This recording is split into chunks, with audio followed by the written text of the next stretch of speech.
All right, so today I thought I would take you guys on a garden tour for our spring and summer garden this year. So this is our third year gardening, and every single year it just seems to grow and grow. So I thought I would take you along to see what's inside this bad boy. So up first we have our sweet corn. This is an evergreen sweet corn, and I don't know if you can tell, but I'm only 5'8", and these guys are skyrocketing above me. Let me see if I can get a shot here for you. If you can see here, I mean, these guys are crazy big. They're expected to get from anywhere from 8 to 10 feet. We do have 2 beds, so one of them is in a raised bed, as you can see here, and then this other one is in the ground. So basically what we're doing is we're just trying to see which one's going to do better. Now these are about 2 weeks apart in planting, so that's why this one is a little bit smaller. Then over here we have our potatoes. These are russet potatoes. They are slowly but surely getting to where we can harvest them. They're not quite there yet. The way you can tell when they're ready is all of these leaves will just die off and the plant will basically look dead, but that just means that they are ready to go. Up next in this bed, we have our carrots and our onions. So our carrots are a scarlet carrot, and then our onions are a yellow of Parma. Now I did start these onions from seed, so that's a first for me, and they seem to be doing fantastic. I actually have 2 rows of onions in here, but the carrots are overtaking them, but that's okay because they are companion plants, so they can grow together. So they're actually thriving in there, but these guys are not near ready yet. I just checked them the other day. I don't see any carrot tops starting to pop up, and my onions are still pretty green, so they are just gonna hang out here until they are ready. In this row we have our grapes and our blueberries. Now half of this row is a failure. So we have these 2 grapevines. We have one here and one over there, and they actually have black rot. So they're only 2 years old, but what we're gonna end up doing is just ripping them out because it's just that bad. And we didn't actually realize that these had black rot last year. So because of that, the spores stayed dormant, and then when our wet spring came in, that's what caused the disease to spread. So these guys are actually going to get ripped out, but I know for next time how to take care of that to prevent the black rot. Now this little guy is one of 2 blueberry plants that we have, so the other one is right there. These guys are 2 years old as well, and they are so tiny because a deer actually got into my garden last year. It jumped our fence and attacked these guys. So I actually thought they weren't going to come back this year, but they are thriving, and I'm absolutely thrilled to see them growing like they are. Over here we have our green beans. These guys, I am actually so excited that I planted this kind. This is a provider bush green bean, and I've learned that green beans, if you continue to pick them, they will continue to grow. And that theory has proven true this year, as I have continued to just pick these in the morning. Every morning since I started seeing beans, we are just getting more and more. So this particular style has worked really, really well for us. And our plan is to have these guys, get them finished up, and then actually go back in and plant more, so that way we can hopefully get about a year's worth of green bean. Over here in this bed we have our kind of our overflow of green beans and some other bean type, if you will. So this row here is our extra green beans that I couldn't fit into our raised bed.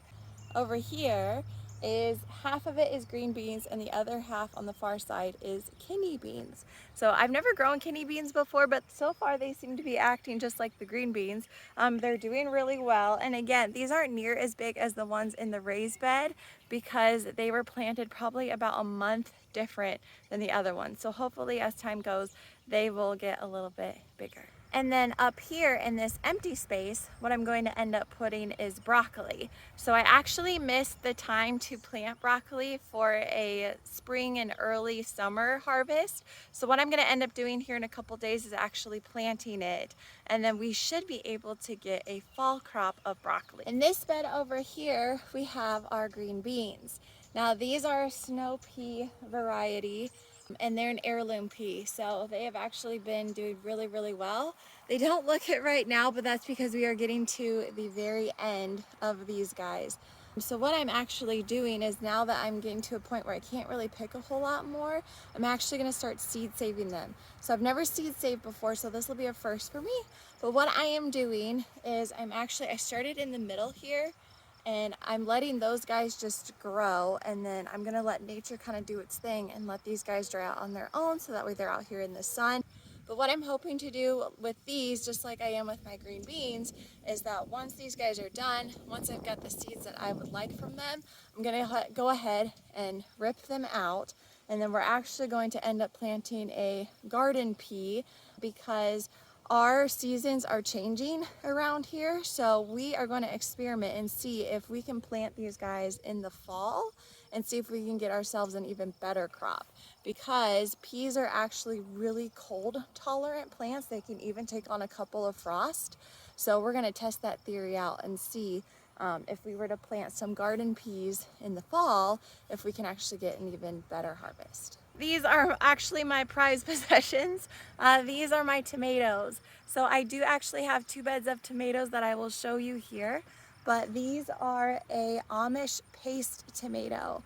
So I've actually never grown Amish paste, but the reason why I say that these are a prized possession to me is because I use tomatoes in a ton of stuff. So I'm actually gonna can all of these guys. They're gonna end up being pizza sauce, marinara sauce, tomato sauce, and then I might even try to dice them and can them and see how that goes. But these guys are such a huge part of our harvest. That's why I have so many of them. And honestly, I've been trying to baby them as much as I can. We did try something different this year. If you look in there, you can see we've got some flowers going on. Those are marigolds. So marigolds are really good companion plants, and they also help bring in some pollinators to help get that fruit going. Something else that I did a little bit different this year that I learned from another homesteader is to start pruning as much as possible whenever I can, and then also going through and pruning through the bottoms of this. And what you're allowing for when you prune back all of those extra branches, if you will, is you are allowing for those main stalks to make sure that the nutrients get to the fruit that they are making, and make sure that you have a bigger, better tomato. So these are my strawberries.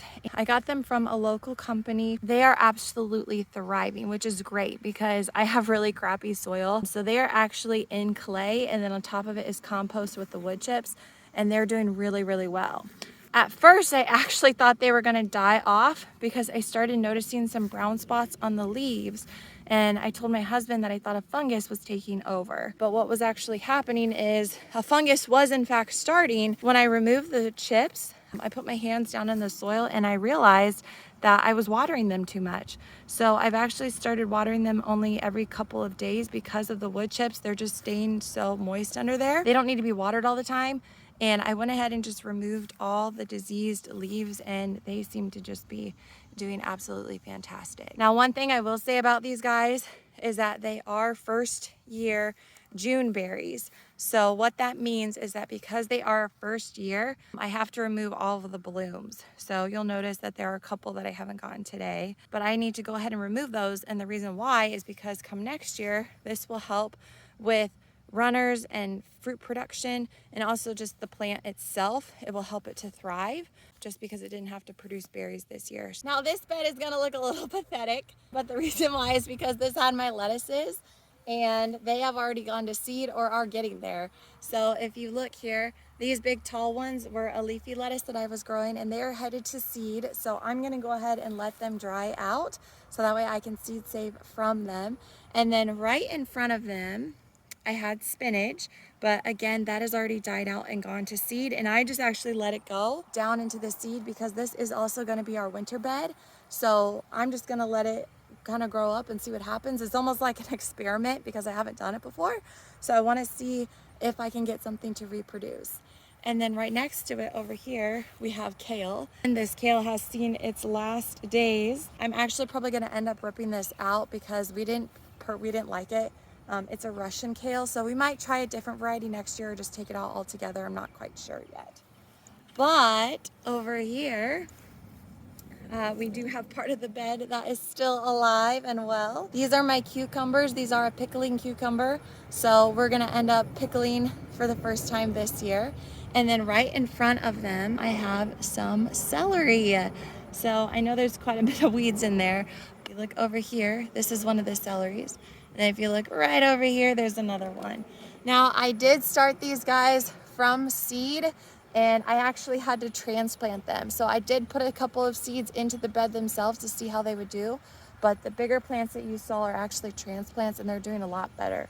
Now I have heard from my area that it is particularly hard to grow celery, so we will see how well these do. This is my first time growing this. These are a Utah tall celery.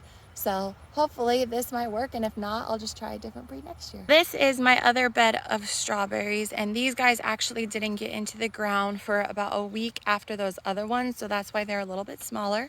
And they are also a different type. So these are a flavor blast berry. These started on these guys as well, but it just ended up being some overwatering. So I just ended up removing the leaves on these guys, and they seem to just be doing fantastic. Now over here, I actually did run out of some room in my garden, and we also don't need a whole lot of them. So what I ended up doing is I planted our jalapenos in containers. So these guys are actually not doing too well. I'm not sure what's going on. They are in compost. They're getting plenty of sun. They might just be taking a little bit longer because there is still some new growth on them. So I am hopeful that maybe they'll go ahead and take off, but we shall see. So these are two different kinds of jalapenos. So one is a traveler jalapeno and one is a Jalapeño jalapeno, if that's how you say it. I just wanted to try them because they do have different levels of spice and flavor. So I just wanted to see what they would be like. So hopefully they will take off here. And then if you look right over here, this is a tomato plant that I transplanted out of one of my beds. I just saw it thriving and I thought, hey, why not? Let's see what happens. So far no fruit on it, but it is doing really well in the container. Now that was our main garden. So where I'm gonna take you now is our berry patch.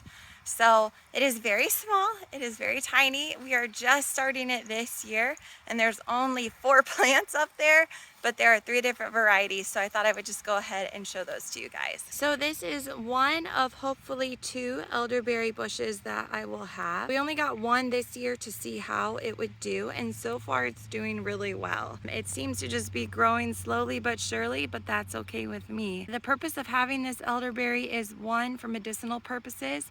Elderberry does a lot for the immune system, but 2, I would also like to try and see maybe what some jellies taste like, and then even maybe some wine, but we'll see how far we get. So for now, when it starts growing, I'm definitely going to be using it for more medicinal purposes, but hopefully in the future I will have some more plans for this guy as well. Up next are our blackberries. So I actually have 3 of these guys. One is in our back in a container. I've had that one for about 3 years, but these are the additions that I'm adding this year. And again, they're just babies, so they are itty bitty, but they're doing really well.